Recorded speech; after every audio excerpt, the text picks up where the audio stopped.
ሰላም እና ጤናን እንደ ሁል ጊዜውም እመኝላችኋለሁ። ወደ ስፖርት አፍቃሪያን ስፖርታዊ መረጃዎችን በተለመደው በሰዓታችን ይዘን መተናል። ወደ ቤተሰቦች እናንተም እኛን እንዳስለመዳችሁን ቪዲዮን በላይክ ጀምሩት። ዛሬ ከዚህ ቪዲዮ በርካታ ላይኮችን እንጠብቃለን። ቀጥታ ወደ ስፖርታዊ መረጃዎች ስንሻገር በአጫጭር የስፖርት መረጃዎች እንጀምራለን። ሜሲ አንጎላ መሄዱ ለአፍሪካ ክብረ በዓል ነው። የቀድሞ የናይጄሪያ ተጫዋች ጆን ኦቢ ሚካኤል የሊዮኔል ሜሲን አንጎላ መሄድ ለአህጉሪቱ ክብር ነው ሲል ገልጾታል። ሊዮኔል ሜሲ የአፍሪካን ምድር መርገጡ ለመላው አህጉሪቱ ክብር ነው ሲል ጆን ኦቢ ሚካኤል ተናግሯል። የአንጎላና አርጀንቲና ግጥሚያ ጨዋታ ብቻ አይደለም ያለው ተጫዋቹ ለአፍሪካ እግር ኳስ ክብረ በዓል ነው ብሏል። ታሪካዊ ተጫዋቹ የአፍሪካ እግር ኳስ በታላላቅ ተጫዋቾች መጎብኘት እንደሚገባው ለማሳየት መጥቷል።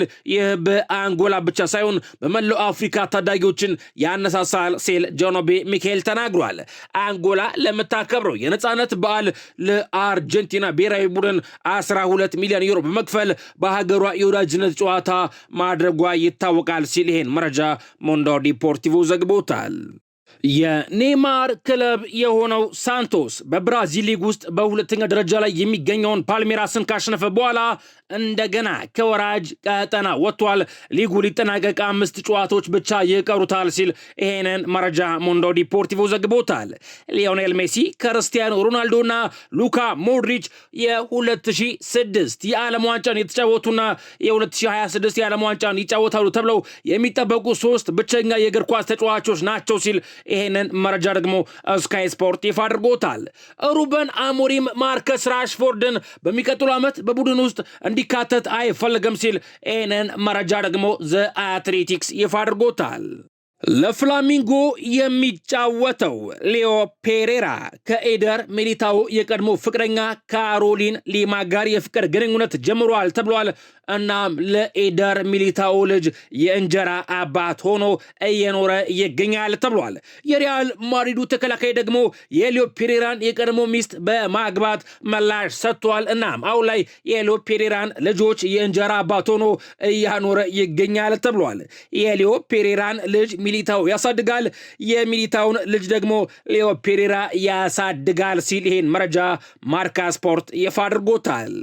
በሌላ መረጃ የቫንዳይክ ጎል መጽደቅ ነበረበት ብሏል የሊጉ KMI ፓኔል። ሊቨርፑል በማንቸስተር ሲቲ በተሸነፈበት መርሃ ግብር ጨዋታውን 1-1 የሚያደርግ የቫንዳይክ ጎል ተሽሮ እንደነበር ይታወሳል። ሊቨርፑል በውሳኔው ደስተኛ አለመሆኑንና ትክክለኛ ነው ብሎ እንደማያምን ለሊጉ ዳኞች ማህበር አስታውቋል። የሊጉ ዳኞች ማህበር በበኩሉ በጨዋታው ዕለት ጎሉ የተሻረው የሮበርትሰን የግብ ጠባቂውን እይታ ለመሸፈን በመሞከሩ ነው ብሎ ነበር። አሁን ላይ በሊጉ የተፈጠሩ አወዛጋቢ ክስተቶችን የሚገመግመው KMI ፓኔል ስለ ክስተቱ አስተያየቱን ሰጥቷል። የሊጉ ማች ኢንሲደንትስ ፓኔል የቨርጅል ቫንዳይክ ጎል መጽደቅ ነበረበት የሚል እምነት እንዳለው አሳውቋል።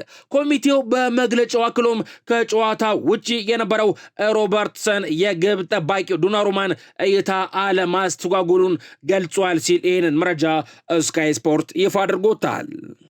ከሊቨርፑል ጋር በተያያዘ ሊቨርፑል አዲስ ውል አላቀረበልኝም ብሏል ኮናቴ።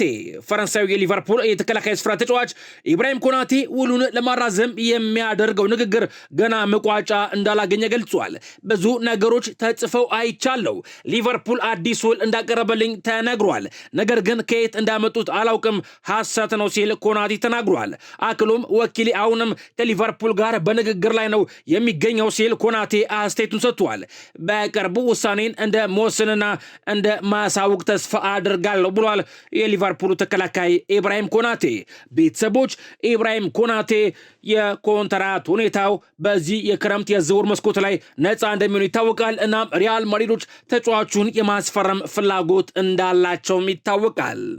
በሌላ መረጃ ኤርሊንግ ብራውት ሃላንድ ቡድኑን በርገር ጋብዟል እየተባለ ነው። ኤርሊንግ ብራውት ሃላንድ ብሔራዊ ቡድኑ ለዓለም ዋንጫ ለማለፍ መቃረቡን ተከትሎ የቡድን አጋሮቹን በርገር ጋብዟል።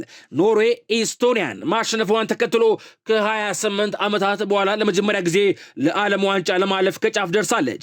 በምድቡ የመጨረሻ ጨዋታ ኖርዌይ በጣሊያን አለመሸነፍ ወይንም 9 ግብ ሳይቆጠርባት መሸነፍ ለዓለም ዋንጫ በቀጥታ ያሳልፋታል። ኖርዌይ ወሳኙን ጨዋታም ዛሬ ምሽት 4:45 ከጣሊያን ጋር የምታደርግ ይሆናል። ቤተሰቦች ቪዲዮን ላይክ ለማድረግ አሁንም አልዘገያችሁም፣ ላይክ አድርጉት። እንዲሁም ለዚህ የዩቲዩብ ቻናል አዲስ ከሆናችሁ ሰብስክራይብ ማድረግ እንዳረሱ አሁኑኑ ሰብስክራይብ አድርጉ። እኔም ስፖርታዊ መረጃዎች ልቀጥል። በሌላ መረጃ ባርሴሎና የጁሊያን አልቫሬዝን ሁኔታ እየተከታተለ ይገኛል ተብሏል። ባርሴሎና የሌዋንዶስኪ ዕድሜ መግፋትን ተከትሎ ቀጣይ ክረምት የፊት መስመር አጥቂ ለማስፈረም ይንቀሳቀሳል ተብሎ ይጠበቃል። ባርሴሎና ለማስፈረም የመጀመሪያ ኢላማ ያደረገውም አርጀንቲናዊውን የአትሌቲኮ ማድሪድ ተጫዋች ጁሊያን አልቫሬዝ ነው። ይሁን እንጂ አሁን ላይ አትሌቲኮ ማድሪድ የክለቡን 55% ድርሻን መሸጡን ተከትሎ ዝውውሩ እንደሚወሳሰብ ተነግሯል። አትሌቲኮ ማድሪድ በዚህ ሰዓት አስገዳጅ ነገር ውስጥ የሚያስገባው ገንዘብ እንደማያስፈልገው ተገልጿል። አልቫሬዝ ካለው ግብ የማስቆጠር ክህሎት ባሻገር በተለያዩ የአጥቂ ቦታዎች ላይ መሰለፍ መቻሉና ለሃንሲ ፍሊክ ተጭኖ የመጫወት መንገድ ተስማሚ መሆኑ በክለቡ ኃላፊዎች ተመራጭ አድርጎት ነበር ሲል ይህን መረጃ ማርካ ስፖርት ዘግቦታል። ከባርሴሎና ጋር በተያያዘ በባርሴሎና ጫማዬን ብሰቅል እመርጣለሁ ብሏል ፔድሪ። ስፔናዊ የባርሴሎና የመሃል ሜዳ ተጫዋች ፔድሪ በባርሴሎና ጫማውን ቢሰቅል ደስተኛ እንደሚሆን ተናግሯል። በባርሴሎና ጫማውን መስቀል ይፈልግ እንደሆነ የተጠየቀው ፔድሪ አሁን ላይ ስለሱ አላስብም ሲል ምላሽ ሰጥቷል። ምክንያቱም ገና ከፊት ረጅም ጊዜ አለ ያለው ፔድሪ፣ ነገር ግን አዎ በባርሴሎና ጫማ ብሰቅል እመርጣለሁ ለምን አይሆንም ሲል ምላሽ ሰጥቷል።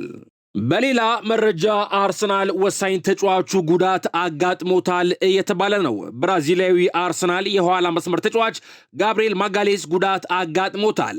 ብራዚል ከሴኔጋል ጋር ባደረገችው የወዳጅነት ጨዋታ ላይ ጋብሪኤል ማጋሌስ ጉዳት እንዳጋጠመውና ተቀይሮ እንደወጣ ተዘግቧል። ኤምሬት ስታዲየም በተደረገው የወዳጅነት ጨዋታ ብራዚል 2-0 በሆነ ውጤት አሸንፋለች። የብራዚልን የማሸነፊያ ግቦችም ኤስታቪዮና ካዚሚሮ አንዳንድ ግቦችን ማስቆጠር ችለዋል። የብራዚል ብሔራዊ ቡድን ዋና አሰልጣኝ ካርሎ አንቸሎቲ በማጋሌዝ ጉዳት በጣም አዝነናል ብሏል። ጋብሪኤል ማጋሌዝ በትናንትናው ጨዋታ ያጋጠመው በብሽቱ አካባቢ የጡንቻ ጉዳት መሆኑን አሰልጣኝ ካርሎ አንቸሎቲ ተናግሯል። ተጫዋቹ ዛሬ ከሰዓታት በኋላ የሕክምና ምርመራ እንደሚደረግለት አሰልጣኙ አያይዞ ገልጿል። በማጋሌዝ ጉዳት በጣም አዝነናል፣ በጣም አበሳጭቶናል ሲል የብሔራዊ ቡድኑ አሰልጣኝ ካርሎ አንቸሎቲ ተናግሯል። የጋብሪኤል ማጋሌዝ ያጋጠመው ጉዳት አነስተኛ የሚባል ከሆነ እስከ 5 ቀናት፣ ከባድ ጉዳት ከሆነ ደግሞ ከ2 እስከ 5 ሳምንታት ከሜዳ የሚያርቀው ይሆናል ሲል ይህን መረጃ ዘ አትሌቲክስ ይፋ አድርጎታል። ከአርሰናል ጋር በተያያዘ ካላፊዮሪ የብሔራዊ ቡድኑን ስብስብ ለቋል ተብሏል። ጣሊያናዊ የተከላካይ ስፍራ ተጫዋች ሪካርዶ ካላፊዮሪ በጉዳት ምክንያት የብሔራዊ ቡድኑን ስብስብ መልቀቁ ይፋ ተደርጓል። ሪካርዶ ካላፊዮሪ አሁን ላይ ወደ ክለቡ አርሰናል መመለሱና በክለቡ ተጨማሪ የሕክምና ምርመራዎች እንደሚደረጉለት ተነግሯል። አርሰናሎች ስለ ተጫዋቹ ሁኔታ እንደተነገራቸው ሲገለጽ ከባድ ጉዳት ይሆናል ብለው እንደማይጠብቁ ተዘግቧል። ካላፊዮሪ ለጨዋታ ዝግጁ ለመሆኑ አድርጓል፣ ነገር ግን አሁን ላይ መጫወት አይችልም ሲሉ የብሔራዊ ቡድኑ አሰልጣኝ ጁናኖ ጋቱሶ ተናግረዋል ሲል ይሄን መረጃ ሜን ስፖርት ይፋ አድርጎታል። ከአራቱ ክለቦች በአንዱ መጫወት ነው ህልሜ። ዳንኤል ሙኖዝ የክሪስታል ፓላስ ተጫዋች ዳንኤል ሙኖዝ በአራት ትልልቅ ክለቦች የመጫወት ህልም እንዳለው ገልጿል። ለባርሴሎና፣ ለሪያል ማድሪድ፣ ለፓሪስ ሴንት ጀርመን ወይንም ለማንቸስተር ዩናይትድ መጫወት መቻል የእኔ ህልም ነው ሲል ዳንኤል ሙኖዝ ተናግሯል። ይህንን ለማሳካት የሰራውበት ነው ያሉ ተጫዋቹ ከነዚህ አራት ክለቦች የአንዱን ቀልብ ለመሳብ ከቀን ቀን እየጣርኩ ነው ብሏል። ምክንያቱም ለእኔ ይህንን ማሳካት ህልሜ ነው። አሁን ትኩረቴ ክለቤ ላይ ነው። የጥር የዝውውር መስኮት ሲቃረብ የሚሆነውን እናያለን ሲል ዳንኤል ሙኖዝ ተደምጧል። በሌላ መረጃ ቤንጃሚን ሴስኮ በማንቸስተር ዩናይትድ የሕክምና ባለሙያዎችና አሰልጣኞች ከቶትናም ጋር በተደረገው ጨዋታ ላይ ከነ ጉዳቱ እንዲሰለፍ ተደርጓል ተብሏል። ይህም በጨዋታው ላይ ሙሉ የአካል ብቃት ኖሮት እንዲጫወት አላደረገውም። እናም የማንቸስተር ዩናይትድ የአሰልጣኞች ቡድን አባላት በፍጥነት እንዲቀይር አድርገዋል። ያጋጠመውም ጉዳት አሁን ላይ እስካሁን ድረስ በግልጽ አልታወቅም ሲል ይህንን መረጃ ዘ አትሌቲክስ ይፋ አድርጎታል። ከማንቸስተር ዩናይትድ ጋር በተያያዘ አንድሬ ኦናና ወደ ማንቸስተር ዩናይትድ ይመለስ ይሆን ወይ የሚለው ስንመለከት ማንቸስተር ዩናይትድ በሚቀጥለው የውድድር ዘመን አንድሬ ኦናናን የቡድኑ እቅድ አካል ያደርጋል ተብሎ እንደማይጠበቅ ተገልጿል። ቀያይስጣኖቹ አሁን ላይ በቡድኑ ግብ ጠባቂ ሰን ላመንስ ግልጋሎት ደስተኛ መሆናቸው ተነግሯል። በሌላ በኩል ጀደን ሳንቾ በሚቀጥለው ክረምት ማንቸስተር ዩናይትድን በነፃ እንደሚለቅ ተዘግበዋል።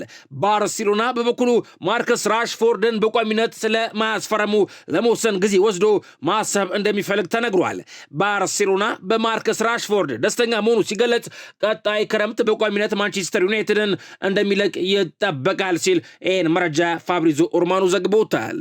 በሌላ መረጃ ሪያል ማድሪድ ተጫዋቹ ጉዳት አጋጥሞታል እየተባለ ነው። የሪያል ማድሪድና የስፔን ብሔራዊ ቡድን የኋላ መስመር ተጫዋች ዲን ዊጂሰን ጉዳት እንዳጋጠመው ተገልጿል። ተጫዋቹ ትናንት ልምምድ ላይ የጡንቻ ጉዳት ስሜት እንደተሰማው ተዘግቧል። ይህንም ተከትሎ ዲን ዊጂሰን ዛሬ የስፔን ብሔራዊ ቡድን ከጆርጂያ ጋር ከሚያደርገው ጨዋታ ውጭ ሆኗል። የ20 ዓመቱ ዲን ዊጂሰን በቀጣይ በብሔራዊ ቡድኑ የሕክምና ምርመራዎች እንደሚደረጉለት ታውቋል ሲል ይህንን መረጃ ሬሌቮ አድርጎታል። ከማድሪድ ጋር በተያያዘ ኪሊያን ሙባፔ ወደ ማድሪድ ተመልሷል ተብሏል። የፈረንሳይ ብሔራዊ ቡድን አምበል ኪሊያን ሙባፔ የብሔራዊ ቡድኑን ስብስብ በመልቀቅ ወደ ማድሪድ ተመልሷል። ኪሊያን ሙባፔ የፈረንሳይ ብሔራዊ ቡድን ከአዘርባጃን ጋር በሚያደርገው ጨዋታ የማይሳተፍ ይሆናል ተብሏል። ተጫዋቹ በቀኝ ቁርጭምጭሚቱ ላይ እብጠት እንዳጋጠመውና ማድሪድ ውስጥ የሕክምና ምርመራ እንደሚደረግለት ተገልጿል። የፈረንሳይ ብሔራዊ ቡድን ዛሬ ምሽት ከአዘርባጃን ጋር ጨዋታውን የሚያደርግ ይሆናል። ዓላማዬ ትልልቅ ዋንጫዎችን ማሸነፍ ነው። ኤብሬች ኢዜ እንግሊዛዊ የመድፈኞቹ የፊት መስመር ተጫዋች ኤብሬች ኢዜ የውድድር ዘመኑ ጥሩ እንደሚሆን እርግጠኛ ነኝ በማለት ተናግሯል። ዓላማችን ትልልቅ ዋንጫዎችን ማሸነፍ ነው ያለው ኤብሬች ኢዜ ለዚህ ነው በየቀኑ ለክለብና ለሀገራችን ተግተን በመስራት ላይ የምንገኘው ብሏል። በትልቅ ደረጃ መጫወት መጀመሩ የተሻለ እንዲሆን እንደረዳው የገለጸው ኢዜ በፍጥነት እንድታስብና የተሻለ እንድትጫወት ይረዳሃል ብሏል። ካለፈው የውድድር ዓመት እየተሻሻልኩ ነው፣ የበለጠ የተሞላ ተጫዋች ሆኜ እመጣለሁ። እናም ጥሩ ዓመት እንደሚሆን እርግጠኛ ነኝ። ከአርሰናልና ከእንግሊዝ ብሔራዊ ቡድን ጋር ትልልቅ ዋንጫዎችን ማሸነፍ እንደምችል አምናለሁ ሲል ኤብሬች ኢዜ ጨምሮ ተናግሯል። በሌላ መረጃ ፊፋ የክርስቲያኖ ሮናልዶን ቅጣት ሊቀንስ ይችላል እየተባለ ነው። የፖርቹጋል እግር ኳስ ፌዴሬሽን ፊፋ የክርስቲያኖ ሮናልዶን የጨዋታ ቅጣት እንዲቀንስ ጥያቄ ለማቅረብ ማቀዱ ተገልጿል።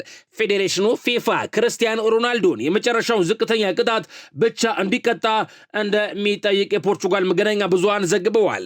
ክርስቲያኖ ሮናልዶ የሰራው ጥፋት ቅጣቱ ከፍተኛ 3 ጨዋታ ሲሆን ዝቅተኛው ደግሞ የ1 ጨዋታ ቅጣት ነው። ክርስቲያኖ ሮናልዶ አንድ ጨዋታ የሚቀጣ ከሆነ በዓለም ዋንጫ ውድድር በመጀመሪያው የምድብ ጨዋታ ላይም መሳተፍ ይችላል ሲል ይህን መረጃ ሪካርዶ ፖርቹጋል ይፋ አድርጎታል። በሌላ መረጃ ላመንስ ድንቅ ግብ ጠባቂ ሆኖ አግኝቼዋለሁ ብለዋል ሰር አሌክስ ፈርጉሰን። ታሪካዊ ሽሬው የማንቸስተር ዩናይትድ አሰልጣኝ ሰር አሌክስ ፈርጉሰን የቡድኑን አዲስ ግብ ጠባቂ ሰን ላመንስን አድንቀዋል። ምርጥ ግብ ጠባቂ ነው ሲሉ የገለጹት ሰር አሌክስ ፈርጉሰን ገና 3 እና 4 ጨዋታ ነው ያደረገው፣ ነገር ግን የእውነት ሲያዩት ምርጥ ይመስላል ብለዋል። ስለ አሰልጣኝ ሩበን አሞሪም የተጠየቁት ሰር አሌክስ ፈርጉሰን ከቡድኑ ጋር ስኬታማ እንደሚሆን ተስፋ አደርጋለሁ ብለዋል። ምክንያቱም በማንቸስተር ዩናይትድ ስኬታማ መሆን ወሳኝና አስፈላጊ ጉዳይ ነው ሲሉ ሰር አሌክስ ፈርጉሰን ጨምረው ተናግረዋል። በሌላ መረጃ ቼልሲ ወጣት ተጫዋች ለማስፈረም ተስማምቷል እየተባለ ነው። የምዕራብ ለንደኑ ክለብ ቼልሲ ወጣት ተጫዋች ለማስፈረም ከስምምነት መድረሱ ተገልጿል። ሰማያዎቹ የ16 ዓመቱ የተከላካይ ስፍራ ተጫዋች ዴነር ኦርዶኔዝን ከኢንዲፔንደንት ዴል ቫሌ ለማስፈረም ከስምምነት ደርሰዋል። ኢኳዶራዊ ተጫዋች ዴነር ኦርዶኔዝ በ2028 ጥር ወር ላይ ቼልሲን እንደሚቀላቀል ፋብሪዞ ሮማኖ ይፋ አድርጓል። በሌላ መረጃ ሜጀር ሊግ ሶከር ውድድር ዘመኑን ቀይሯል እየተባለ ነው። የአሜሪካ ሜጀር ሊግ ሶከር ከ2027-28 የውድድር ዓመት በኋላ የውድድር ዘመኑን ጊዜ እንደሚቀይር አስታውቋል። በአዲሱ የውድድር ዘመንም የአሜሪካ ሜጀር ሊግ ሶከር ውድድር ሐምሌ ላይ እንደሚጀምርና ግንቦት ላይ እንደሚጠናቀቅ ተገልጿል። አዲሱ የሜጀር ሊግ ሶከር የውድድር ቅርጽም ከአውሮፓ ጋር ተቀራራቢነት የሚኖረው ይሆናል ተብሏል። የአሜሪካ ሜጀር ሊግ ሶከር ከዚህ በፊት ከየካቲት ወር እስከ ታህሳስ ወር ድረስ እንደሚካሄድ ይታወቃል ሲል ይህንን መረጃ ሙንዶ ዲፖርቲቮ ይፋ አድርጎታል።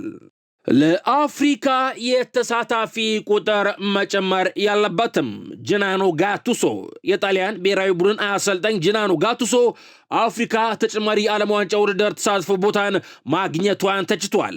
አሰልጣኙ በንግግሩ ወቅትም በአውሮፓ ያለው የዓለም ዋንጫ ማጣሪያ ውድድር በጣም አስቸጋሪ ነው ሲል ገልጿል።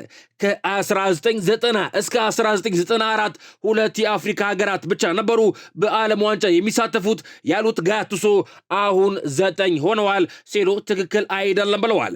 በሌላ በኩል ደቡብ አሜሪካን ስንመለከት ከ10 ሀገራት 6ቱ በቀጥታ ለዓለም ዋንጫ ያልፋሉ ሲሉ አሰልጣኙ ትችታቸውን ሰንዝረዋል። ያለፉትን 2 የዓለም ዋንጫ ውድድሮች ያመለጧት ጣሊያን አሁንም በውድድሩ መሳተፏን ገና አላረጋገጠችም ሲል ይሄንን መረጃ ስካይ ስፖርት ይፋ አድርጎታል። ጂናኖ ጋቱሶ ንግግሩን ቀጠል አድርጎም ደጋፊዎች በደንብ ስሩ ሲሉን መስማት ያበሳጫል ብሏል። የጣሊያን ብሔራዊ ቡድን አሰልጣኝ ጂናኖ ጋቱሶ ደጋፊዎች ተቃውሞ ማቅረባቸው እንዳበሳጨው ገልጿል። በቡድኑ በጣም ደስተኛ ነኝ ያለው አሰልጣኙ ደጋፊዎች በደንብ ስሩ ብለው ሲነግሩን መስማት በጣም ያሳፍራል ሲል ተናግሯል። አክሎም በጣም ተናድጃለሁ፣ ለመቃወም አሁን ጊዜው አይደለም፣ በጋራ መቆም አለብን፣ ማድረግ ያለብንን እያደረግን ነው ሲል ጂናኖ ጋቱሶ ተደምጧል። በሌላ መረጃ የናይጄሪያ ብሔራዊ ቡድን ሽልማቱን ተቀብሏል ተብሏል። የናይጄሪያ ብሔራዊ ቡድን ጋቦንን 4-1 በማሸነፉ ምክንያት ቡድኑ ቃል የተገባለትን ጉርሻ አግኝቷል። የብሔራዊ ቡድኑ ተጫዋቾች ከጨዋታው በፊት በአንድ ጎል $30,000 ጉርሻ እንዲሰጣቸው ጠይቀው ነበር። የሀገሪቱ ስፖርት ሚኒስቴርም ተጫዋቾቹ የጠየቁትን ለእያንዳንዱ ጎል $30,000 ጉርሻን ገንዘብ ሰጥቷቸዋል። ተጫዋቾቹ የጉርሻ ክፍያውን ጨዋታው በኋላ መልበሻ ቤት ውስጥ በአምበላቸው አማካኝነት ሊቀበሉ ችለዋል። ናይጄሪያ ዛሬ የዓለም ዋንጫ ማጣሪያ ጥሎ ማለፍ የፍጻሜ ጨዋታዋን ከኮንጎ ጋር የምታደርግ ይሆናል። በዓለም ከፍተኛ የህዝብ ቁጥር ካላቸው 10 ሀገራት ውስጥ 7ቱ በ2026 የዓለም ዋንጫ ውድድር አይሳተፉም ተብሏል። ቤተሰቦች በዓለም ዋንጫው እነማን አይሳተፉም ከፍተኛ የህዝብ ቁጥር ይዘው የሚለው ስንመለከት ህንድ፣ ቻይና፣ ኢንዶኔዥያ፣ ሩሲያ፣ ኢትዮጵያ፣ ፊሊፒንስ እና ቪየትናም በርካታ የህዝብ ቁጥር ይዘው በዓለም ዋንጫው የማይሳተፉ ሀገራት ናቸው ተብሏል። ከሀገራቱ መካከል ህንድ፣ ኢትዮጵያ፣ ፊሊፒንስ እና ቪየትናም በታሪካቸው በዓለም ዋንጫ ውድድር ተሳትፈው አያውቁም። ለሰዓቱ ያስኩላችሁ አጫጭር የስፖርት መረጃዎች እነዚህ ነበሩ። ወደ ቤተሰቦች ቪዲዮን ላይክ አድርጋችሁ ስለጀመራችሁት ከልብ እናመሰግናለን። ለምታሳዩን ሁሉ ድጋፍ፣ ለአስተያየቶቻችሁ፣ ለሐሳቦቻችሁ ሁሉ በድጋሚ ማመስገን እንፈልጋለን። በሌሎች የስፖርት መረጃዎች ተመልሰን እስከምንገናኝ ሰላም እና ጤናን እንደ ሁልጊዜውም እመኝላችኋለሁ።